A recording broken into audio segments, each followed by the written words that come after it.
As you know, this whole year in 2015, we have 52 virtues, a virtue each week that we're looking at, the gift, the quality that God has given us to respond to our world. And so, interestingly enough, this Sunday, it's Valerie who signed up to share something about this virtue that has touched her heart.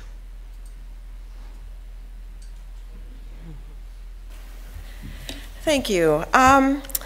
When Reverend Diane and I got together, we were talking about what I was going to say about courtesy today. And I said, I'm going to get a definition, and then I'm going to look in the Bible, and I'm going to find out what courtesy says in the Bible, and then I'm going to talk about it. And she said, okay, you're going to do the sermon?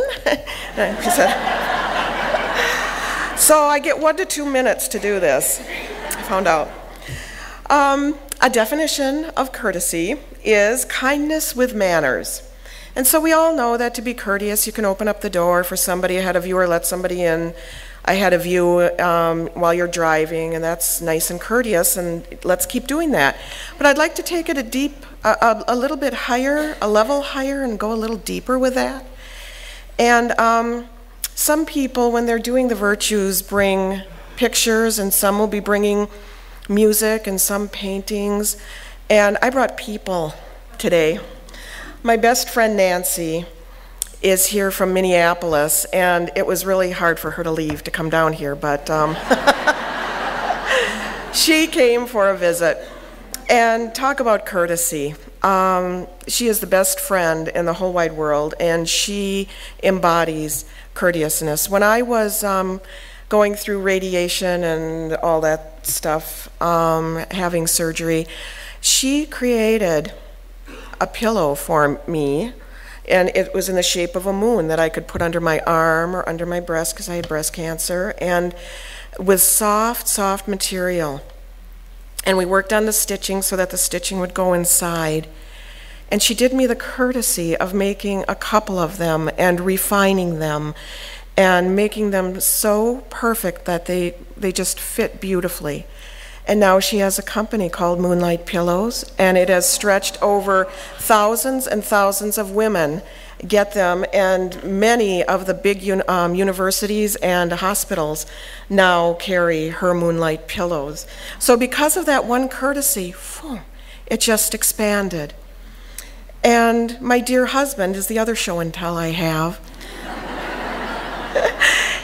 You guys know him pretty much. He's in the choir, and he's kind of soft-spoken, and I'm the one that's out here. But he shows me the courtesy every day of gentleness, of love, of kindness, got me through so many things with his sweetness, and always courtesy. It took us a while to find each other, so we are just so happy with one another that if there is a little we do it in a way that's honoring, and we can do it gently, but we can get our point across. We don't walk on eggshells at all, but there's a courteousness in there because we honor each other's spirit. So that is another part of our courtesy. And one more story. There's a man that I know, David Wagner, back up in Minneapolis. He owns all these salons, jute salon spas, and they're Aveda. And I was friends with them. I did counseling with them. I was their counselor. And he created, I created, I guess. Gary and I created after I had cancer. I thought, what can I do to help other people? Because I couldn't make sense of having it. I couldn't make sense of getting it. So I talked to them, and I said, what they did for me was give me a free head shave, and then they did my wigs. They made them all pretty so that they weren't just wigs plopped on. And I got a massage, and I got manicure, pedicures, and they just gave me the works. I said, can we do this for other women and do it for free? So at first, Gary and I put our monies into it, and then we did fundraisers. And what it came out for him, he wrote a book called A Daymaker, Being a Daymaker. And he said when he first started out in cutting hair, he was massaging this woman's temples before he did the hair and everything. He gave her a beautiful haircut, freshened up her makeup, and they had a lovely talk for an hour during that, sitting in the chair and everything, and nice experience. And the next day, she wrote him a note and delivered it, and it said, "Thank you so much for the courtesy you showed me. I was getting ready, I was primping and getting ready to commit suicide. And I wanted to look nice for that. And because the care you showed me, and you took the time to make me feel like a person and make me feel loved and cared for, I did not do it, and I will not do it, and I'm getting help." So if we can just think of different ways to be courteous to one another and smile, if you see that frowning person, as Jody was saying, show them the courtesy of a smile or a hug. Ask how they're doing. What can I do? Take it a little bit further than you normally would. And this world, it just pops open with day makers. Thank you.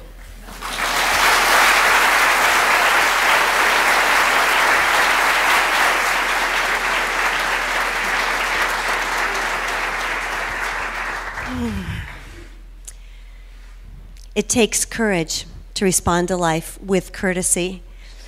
Those words, courage and courtesy, derive from the same root word, cœur, the heart.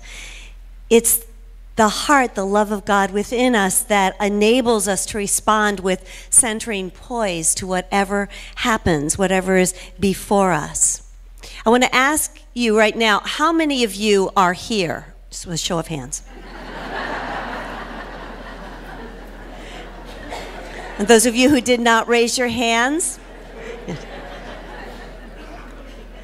So I would ask you, are you here to deepen your relationship with the God of your being?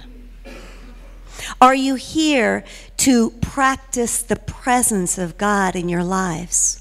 And you needn't respond, because I know that's precisely why you are here. It's why you've come to earth. That's why you're in a human body as a fully divine being. Courtesy, then, is the perfect virtue for you today. The word courtesy is not in the Revealing Word, which is our metaphysical dictionary of common terms. It's not in there, and I love that.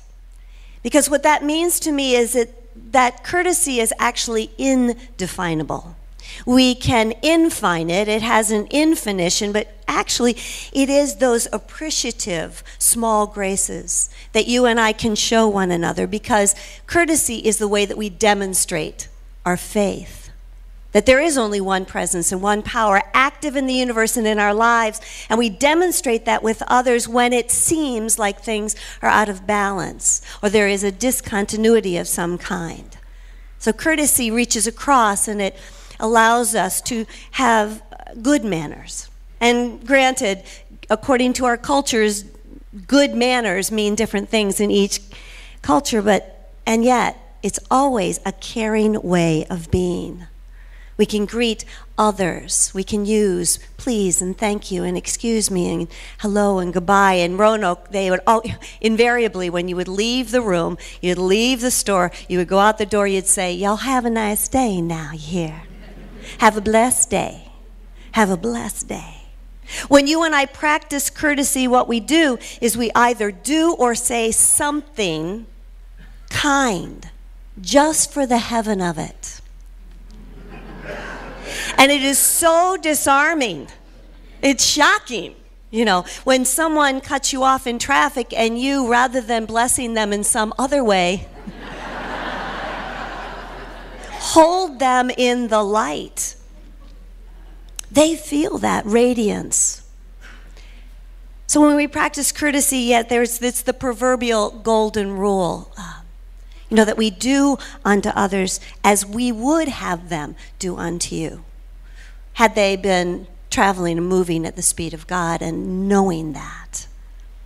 The idea of this season of Lent, because this is the first Sunday of Lent, we had Ash Wednesday, and then we have 6 Sundays and 40 days. 40 in the Bible is that scriptural number for just enough time. 40 days, 40 nights, 40 years, just enough time to bring us to that evolution of self, that conscious recognition that we have shifted.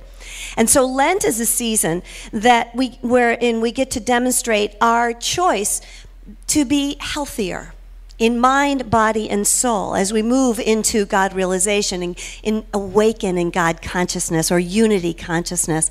Each year, Unity publishes a pamphlet, and we have these in the bookstore for the Lenten season as they do for Advent. This is called Learning to Let Go. So this 40 days and 40 nights is often an invitation, especially through other paradigms, to fast and to abstain from something that we may be doing a little too much, or that when we do it, it kind of takes us away from whatever it is that is before us.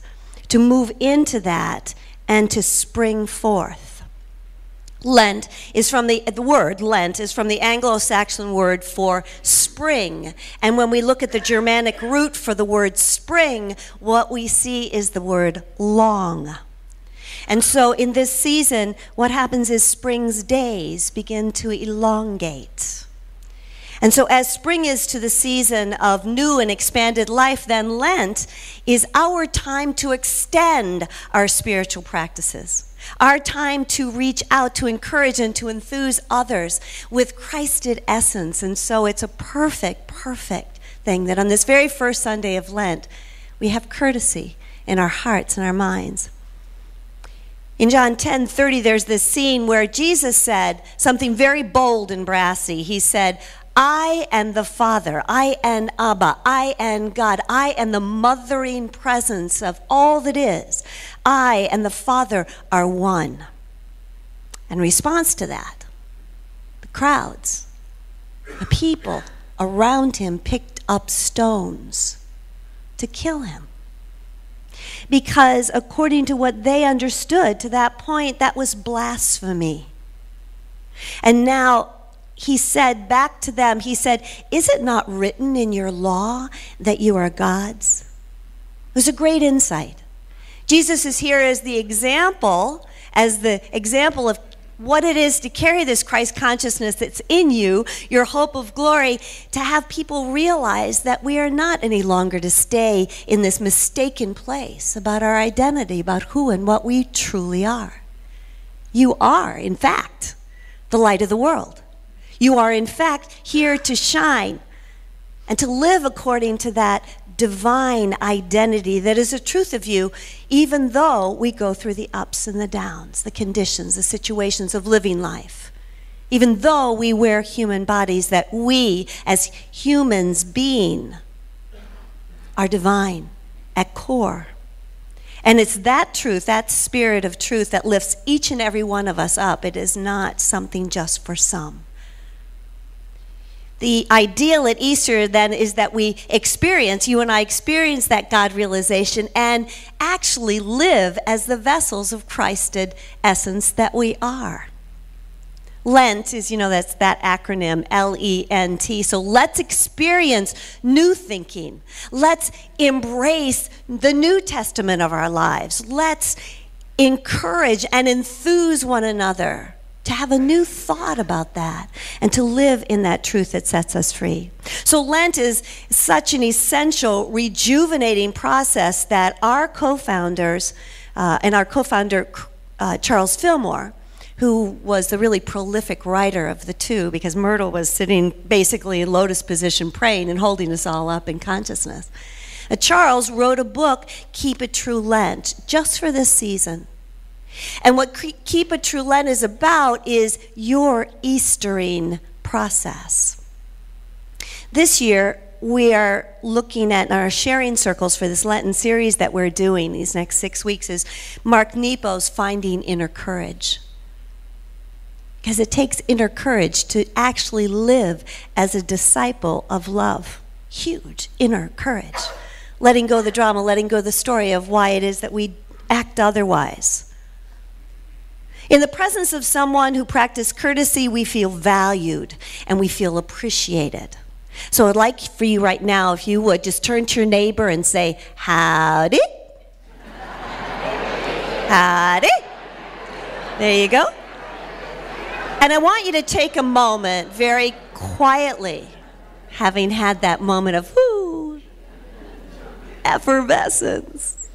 Just look at your neighbor, if you would, for a moment, and see them. Not for the body, in silence, just behold them. Beyond the body, beyond the physicality, see for a moment that that is in fact the face of God. That this is your beloved, and that as you see them, you see yourself, and as you see yourself, you are seeing them. And so hold them, and then when you're ready, when you really see them, take a moment, go ahead, look at each other. I would ask you just in all sincerity to say to one another, God looks so gorgeous as you.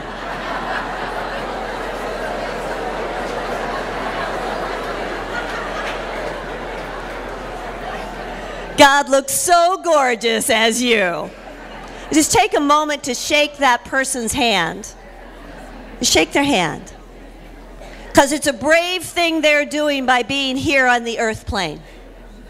It's a brave thing that we are doing in unity to claim the actual truth that is scientifically proven. Quantum physicists know it. We know it now. We live in a unified field. We live in a place where we are inseparably one. And oh, we would live that way. We would show up as courteous for one another, with one another. And yet, sometimes... So one day, this man is in his car, and he's being tailgated by a woman. He can see in the rearview mirror that it's a woman who's been, this is no prejudice involved here, but it is a man who's in the front car, and he's being tailgated really tightly by a woman right behind him. And it's an incredibly busy road right here in Naples, and all of a sudden, and you know how this happens, the light turns yellow and red right in front of him. So he, obeying the law, just puts his brakes on, right, and stops right before the pedestrian crosswalk, sending this woman almost into his bumper, whereupon she is screaming and yelling at him. He can see her in the rearview mirror, kind of hear her out the window, screaming and yelling, making all kinds of interesting, apparently she speaks American Sign Language, and she is signing to him, and all this has caused her to drop her cell phone and the lipstick that she was just putting on while she was tailgating him. In mid-rant, she hears a knock on her window, looks up to the left, and there is a very serious Naples police officer at the window. The officer orders her to get out of the car, asks her to put her hands up. He cuffs her, he places her in his car, takes her to the station. She is fingerprinted, she is photographed, and she is placed in a holding cell. After a couple hours, the policeman opens the door and escorts her back to the booking desk where the arresting officer is standing with all of her personal effects. And he says to her, "Ma'am, I am so sorry for this mistake. You see, what happened is I pulled up behind your car while you were blowing your horn and yelling and gesturing at the guy in front of you. And then I looked at your bumper and I saw that what would Jesus do bumper sticker and that follow me to Sunday school flyer that you have posted up in your back window, and that Christian symbol on the bumper by the license plate, and naturally, I assumed that you had stolen someone else's car."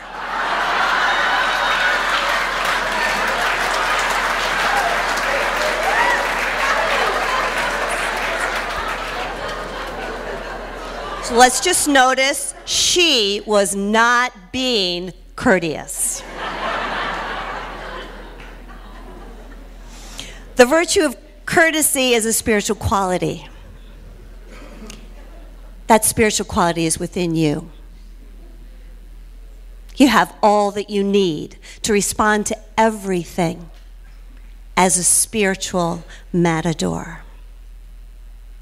The quality of Courtesy is here for you to use, not to wait upon others to use it, for you and for me to use. Courtesy comes from an old 12th century French word, Courteous, and it means gentle politeness. It refers to courtly manners, and yes, opening the door, closing the door, holding a chair, praying with another, making chicken soup for someone, organic chicken soup like Nancy made, for someone who can't make soup for themselves, picking up the dishes, doing them, picking up litter, doing whatever it is that's before you to do because you can. Because you recognize that they then are able to do for themselves and able to do for you, and that is what the circle of life is. It's about making elegant choices. In Colossians 4:6 it says, "Let your speech always be with grace, as though seasoned with salt, so that you will know how you should respond to each person." Here we are in the Easter season. I love the Easter season.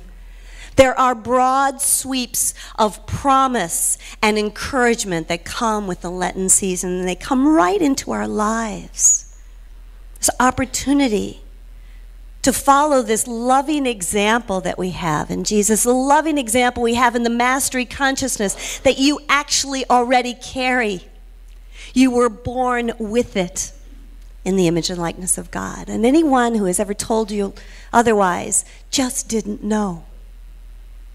God is the love that exists within you, and you can do all these things. Jesus said, all these things you can do, and more. Yes, it is a big responsibility. And it's also a fascinating, magical journey of awakening our cosmic consciousness. The truth that we are in fact one, and it shifts us to a higher gear. That's the Eastering journey. And we're so thrilled to be here together to move through this together. And yet it begins with you. Like our peace song, it just begins with you. With the vision, the faith of a world reborn. Of a world reborn in consciousness that moves through you out into the world. Mahatma Gandhi said it this way, be the change you want to see in the world. Noah St. John would say, make an affirmation. So, why am I so courteous? Thank you, God. This Eastern life of yours is a transcendent experience. And so during these next 5 weeks, and as we go through finding inner courage together in the sharing circles, and if you need any materials, the bookstore has them, what we know is that we're being called out. We're being called out with our spiritual practice to use the core of our teachings in unity daily, not just on Sunday, daily. Because what matters is that we know and live the truth that we are all God's children. Whether we're acting like it or not, we are all God's children. And we're all being lifted up so that we will draw others unto the God of their being. And that's what unity is. A world reborn with sustainable love, sustainable peace. May you respond to everything this week with a mindfulness of what it is to be courteous. 1 Peter 3:8, it says, to sum up, all of you, be harmonious, sympathetic, brotherly, kind-hearted, and humble in spirit. Thank you, God. Bless you.